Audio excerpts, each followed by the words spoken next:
রাজনীতি কি? রাজনীতি একটা সমাজ সেবা। নিজের পকেটের পয়সা খরচ করে যারা রাজনীতি করতে পারবে, ঘরের খাইয়া বনের মহিষ চালাইতে পারবে, তারা রাজনীতি করে। ধান্দাবাজি, চান্দাবাজি, নেতা গুন্ডামি মাস্তানি করার জন্য রাজনীতি না।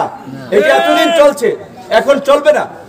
এই যে আপনাদের চরশিবার একটা ছেলে, তার নাম রাসেল, তার বাড়িটা বিলের মধ্যে, তার বাড়িতে যাওয়ার রাস্তা নাই, অনেক কষ্ট করে সেই ছেলেটা পড়ছে। এই চর বিশ্বাস এবং চর কাজলের রাজনৈতিক কারণে সবচেয়ে ধরেন বিএনপির লোকেরা একটু বেশি ঝামেলার মধ্যে ছিল আওয়ামী লীগের লোকের, কারণ তারা প্রধান দল হিসেবে। তারপরে গণ অধিকারের লোকেদেরকেও নানানভাবে নাজেহাল করেছে আওয়ামী লীগের আমলে। বিএনপি গণ অধিকারের চেয়েও ওই ছেলেটার যে সমস্যা ছিল সেটা নাই বললাম, আশপাশের অনেকে তাকে ডিস্টার্ব করতো, তার পরিবারকে হুমকি দিত।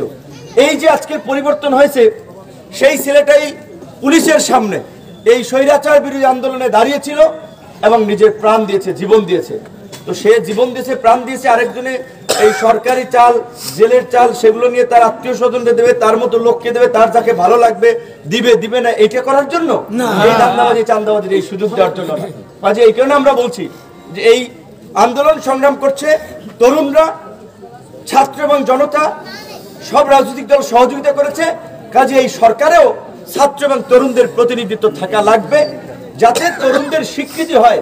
এবং আপনারা দেখেছেন আমাদের 3 জন ছাত্র ভাই এবং বন্ধু, তারা এই সরকারের উপদেষ্টা আছে, মন্ত্রী পদমর্যাদা যেহেতু উপদেষ্টা, এবং তারা আমাদের শিষ্য, আমাদের সহকর্মী, আমাদের সহযোদ্ধা, একসাথে রাজনীতি করেছে।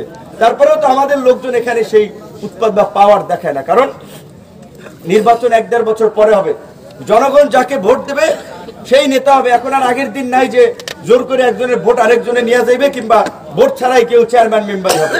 আগামী নির্বাচনে ভোটের মাধ্যমেই ফয়সালা হবে। সুতরাং এই যারা উৎপাত করবে তাদের বিরুদ্ধে জনগণকে সংগঠিত করবেন, প্রতিরোধ করবেন।